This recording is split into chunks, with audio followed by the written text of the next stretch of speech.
I could imagine going out with this group of girls. That would be really cool. Oh, this group of girls would be nice. And sometimes my contacts in those groups have been the hottest girls, sometimes they haven't. Some of the funnest girls I know are not super attractive. So they're quite attractive, but they're not super attractive. But they're really fun girls, and that means that they're also the hub of their social group. So by getting in with that fun, you know, the most popular girl in the Swedish girls group that I know is the least attractive. But they all love her, and she's like the social linchpin, you know. They don't go out if she's sick or she's staying in, you know. It's all up to her. So if I make great friends with her and I'm like, oh, come around my house. Yeah, you can bring your friends, sure. Yeah, sure, why not? Oh, look, 5 hot girls have come. Oh, well, okay, if you insist, you know. It makes it very, very easy. So just a little bit of a mindset shift. And, you know, I feel bad that I used to go in clubs. I used to say, guy, worthless, ugly girl, worthless, hot girl, hot girl, hot girl. It's such a limiting mindset. If you think about the average PUA and how many people you interact with, how many girls you approach, and then what you've got to show for it, you know, it'd be like betting on 1,000, you know, horses and never winning, or going to the casino and doing 800 hands of, you know, poker and losing every one. It's just crazy. It doesn't make any sense. You can create a situation so that you actually sleep with more women than you cold approach, and you never miss. Because they're in your social circle, you see you're doing attractive things, and they just start to change the way they look at you and talk. You know, here we go, and then bam, you've got her. And then you're in another group, there we go, bam, and you've got her.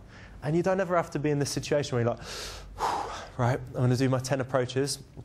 Got this opener, 2 set there. You come in and wing me after a minute. I'm going to use the David Bowie opener, and then you don't have to do any of this. There's none of this uncertainty. You're in a situation. I don't go out sarging anymore. Hey mate, do you want to go? I don't do that. I don't go sarging. I don't go out with a plan in mind. I go out with men and women that I like and that I have fun with, and for some reason, you know, something always happens.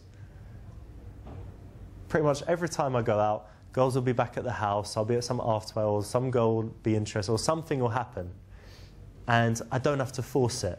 I'm out with my friends, they're sociable, I'm out with these girls, they're going to introduce me to people. Maybe one of them, something's going to happen, maybe it's going to happen with someone else, but it takes away so much of the effort.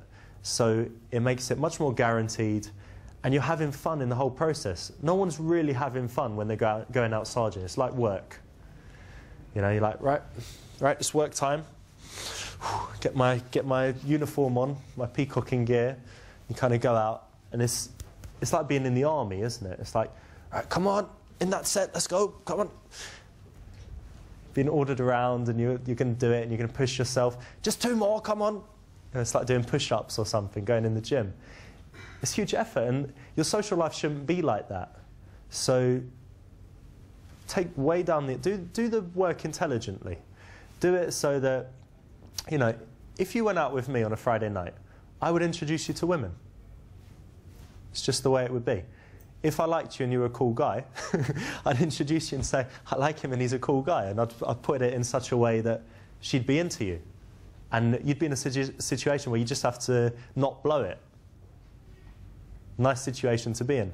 Women are looking for good guys, and you're just putting yourself in that situation where you're constantly pushed forward as one of these good guys by other women and by male friends, you know?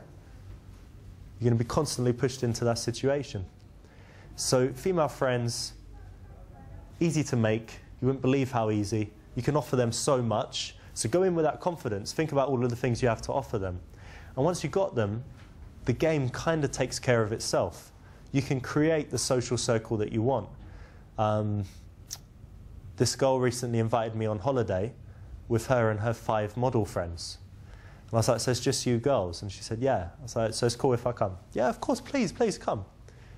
Why am I invited? It's because she knows that I can fulfill that role. They wouldn't want some annoying guy coming, but they know that I'm going to be good to have around. So I get invited on holiday with 6 models. That's not possible from a cold approach. You know, you can't get into that social circle from a cold approach. It takes You know, it takes proper... It's not game that gets you in there. This slightly morphed game, a social circle game. It's a different way of looking at things. Like I said, it took me 2 years, you know, to realise, and then it took me 3 nights to meet most of my male social circle that I've got today, and most of my female social circle. Something I want to throw in here is that there are a few things I didn't use to get it. And you might think, okay, what advantages has he got? You know, he probably used that stuff. Being a PUA does not appeal to women, all right? So I didn't use that, oh, hey, I'm this PUA dude. Look, I've written this PUA book. You should be... No, that's not something that appeals to women. So that's not what got me in. Likewise, you don't go to like a club manager or a cool guy in a club and go, hey, I'm a PUA. They're like, what? They don't think it's cool. They're a natural. They've been getting laid since they were 13. They don't think PUA stuff's cool. You show them a book or something, you know, they think it's weird. DHV, IOI, IOD. They're not impressed by that. So I didn't use that stuff to get in. I didn't use money in these situations either.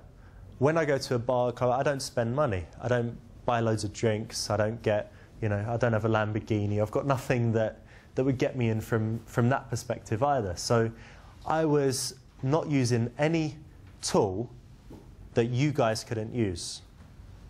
There was nothing particular to my approach or the way I did things. The only way I stood out is by doing things that other people didn't do. Like I said, I've just told you all of the things you can offer women. You can see what a compelling proposition to women that is. But the amount of guys that actually do that, it's hardly any. So you do it and you just stand out. And it's not about anything special. You don't need, you know, a convoy of, you know, Ferraris and Lamborghinis to impress the girl and, you know, £1 billion house and, you know, private jet. You don't even need that. You can just do this and you'll definitely have women.